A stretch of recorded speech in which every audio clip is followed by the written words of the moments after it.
eligible le tuna hianin tumpang chon kan lo lom chewa kan review na he tuna hin a khol tho dam vela a chak zong te a performance sa tom mo kan endo ni tuna hianin enila tuna hin tuiga la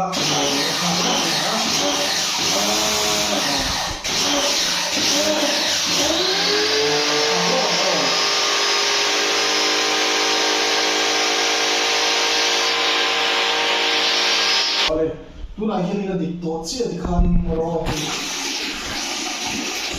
kan han nga yo chana ka chukon tira hemi a suction pipe vela air on vela kan han hi chua tirin le tu ya ka pa ma takin kan han pam chua tir pot khan da mo ka ka chu tira ka chani ni ka la ka air nen khan chok thalo tu lo khan ti tira so nam dai ma ma ma sina chuanin in mu theyang khan ka tong kha he hi o ama sign kan bung ro sabla hi kan sofia na dialect ania pakhatna cha imu de he a compact tha mai khai tham le tui pam khol tiat ve le kinia azan khaya rin lu tuk lo ke ji kumli ve le bai the ke ji nga chu thin em karin lo wa tin brain dang lo en tina na brain tha tak tak poli ai lar zo ke pom thowa hey ala khim khima chon hey agaro kan ti tem lek en te kar te asia pe en te pon ma le asam sang kharo mani ma se khang khau ai hey hi a tha ka ti ve na chu mu the hin a body zong zong hin mo hey en ki ma hi a plastic casing a om be ni e ta agaro te ko khan tha tho ma se anio ko chu chen khat lai ka plastic casing ai ta chen khat hai a khol enge inte ka te ka engine kan ti do mi kham ya machine leng lo a motor ve la po khan lang hur ta ni ti mai la hei hi chu a chhunga hen plastic moi takin in bidem a bo ma hian casing moi na em ya ti chon he ti la hi a view na hei hi outlet ania nung lama hian he ta hi in mo te no hetla hian in le ta hi na khaum le ta mo a pat sang sang kha thia dar sa vi ki na um da ka chu he ti a vua te kha fit chok ngai khan da ti chon ti la ya hianin hei hi thon ngai ta hi thon hei thona ta hi du chon thon lo pra man thei ngai the lo ka ti china ma ngor huna hi chon sorry ati theilo hei hi man to lo huna kan ti na na he ni hi ti ngor ti ai he mi thon kha ni he ni ha thon mai khan ti ai hi a holder mo he mi a gun holder hi a holder kha om ti la hi simple lu tha khop mai hi on lo lai pon du chon simple pura da thi thok kan tu ni chon ka on le lo wa khanin he mi hi a zokin ka do si ka wa khan bu ta mai me chu wa chonin a holder a zo gan da chin no ma holder on ni ti kan soi te wa ki chuanin tuna hianin a hi a phu sin zawer ni pe mo ka ke wa a phu phar zo ki kha a phar lo a lai lo en chiang le se ka hianin tia her mai khan ku he ta a ko ber atanga a phar ang khan le se the tu na a phar ber maximum he a mai pressure puna a te cha a ti chuanin he mi kha a phara kha chai phu ser ko si ma se car vel han phu finally lo tan khan thata chu lo wa chon motor sil na kher lo ko he chu pressure wa sa ti ta ka mo thil ba khona te ko ne tiam tu nai na ko chin kan da hai ti top man pressure na ta ni mo pressure ma pressure na ta ni ti kan soi duwa rin thak bak ai overin ana kan loading tu na stock kan na lo friend ka soi to meni tu na stock pat ni le simple in ka chama se ni offer la khan la chu la to so ni ti te so tu na po hianin ten kan soi to ka ki na khwa la ya to la kan review le to hi kan supply le ta a supply offer ni pe le ta kin ti thuwa video review hi kan siam lo kan ya pani le kan me pakati ka khela pakati ka kol lo nge lo lo khela ka rin da chuanin hei hi sangni atanga sangni janga bor ve exat in nge ka pe choro chu ka khela wa ama chu sangni janga ai chu to lo nga mo chu mi kar bor ve chuanin mi kan pe do ni a chi price kha chu kala soi the ri lo dum dum na chu ani a chu tin a specification ang zo chu ni 120 ba ti khani ta tin hemia hen kan soi le tu adu chu 120 ba na point tin na a brand le company le college khan 130 ba 150 ba point ng poni se in ti tiang mo abar heta a description abar sang awang khana thakhem tina lo hin coal mystery coal angle grinder la po in detail mo mystery coal angle grinder la ma te po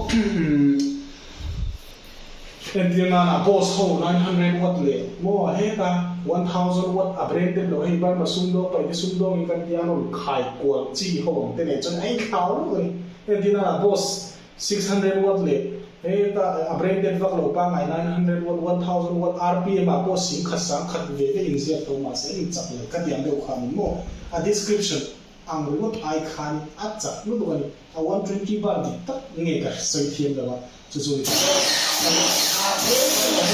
ama hin ta ka san thil hi ya han khai da hi han lo ki da chu a pre da hi a pre da hi aka anim le a thu le ve ke chu tiam ko a na chu ni ya ya khan ni du da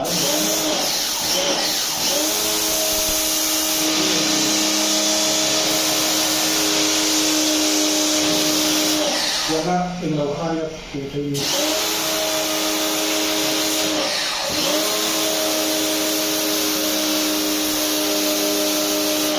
Heng ho in lo hi atiri na ba in lo hi heng ho poi tu na he ti final he ti live no mi tam tak poi ti final kam no si men ba ni he mi he like steel brush he khat to me no zio se la no poi khat no mal khak ni ki han no ba no zum the lo ba ke to ni te ba se pressure was a hian ngam khop mai ma se tui ka ra ba ka pong tong ti nu tu nom chuang bok si lo mo he ni si men an ven live la an ti final mystery an ti final wang khan steel brush kan han bo china chit kan lai choi file lai do le chin ko ma se voi khan no file zum thei lo wang khan ka pe really to lo wa na pu ya ta ni pe chong si lo ba kha wang khan ni razor was a very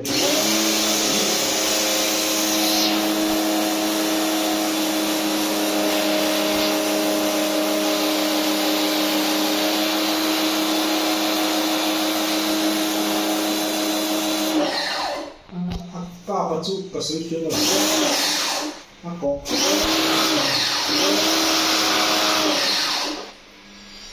a ka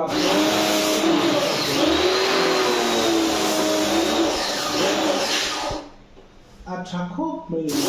to bo ni tin a pressure cold sak ti ma hi a compact na le design ki ma kha ni mo azal khala u sama ken ko lo sam adamania in heavy away cable a me a fitnan lo power cable hi ase chai ni me heavy pipe po ye chong sim to heavy a pipe express so the chu du da jerin pipe dan te po le de theta du ma se khamo ya che chon hi te po du chon na du ta ka bin a le ge ye ni a ISA po khan te khan na le the thaw ni ya na so to wa kha ani a tina gan hi ka hi pe pe ka pe in accessories ve la hi kala da kim lo ni ka foam box kan ti li sabon puan a box bura po kharon chong vek khawa tial khan tin hei po hi lai thia da ge tin na na he lai thi chia tai he ta to zo po na han he ano zo se he hi du zo na pai dei ta ni ko ban mo tial khan hei po khan han thik tho ni tial khan han thik tho ni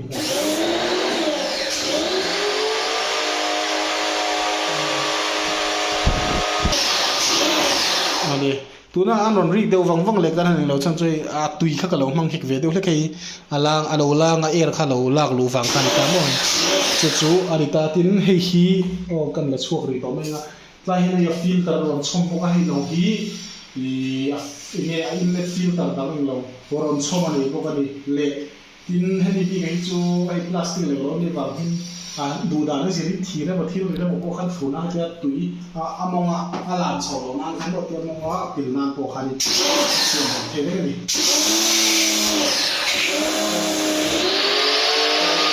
ka a ni ka ni ka ko ba ka ni ni na ya ai cha ni ka ni cha zo le che pia ni cha khan ko ai cha kan ti dong ni ai pam ko le ni air intake ni khanin a recharge ra khol khan cha china chu mi la chen hai ya on da khan ai ning lo to so lo ti kan soi tel do tin kan soi ti la sana ri ya pe ching ni lo tu nai ni mo the in bathroom มุนโคกเจ็บปากโม่ตุยคอยโอสัมนาพันกันหันตีวังคานินอารีคาเป็นเชิงคันแล้วกันเลยแต่ตะการที่จะรีจูเป็นเชิงเราจูเดี๋ยวมาเซอาเป็นเชิงเรื่องเราดีกันมาสวยดูดีอันนี้ที่ส่งคันนี้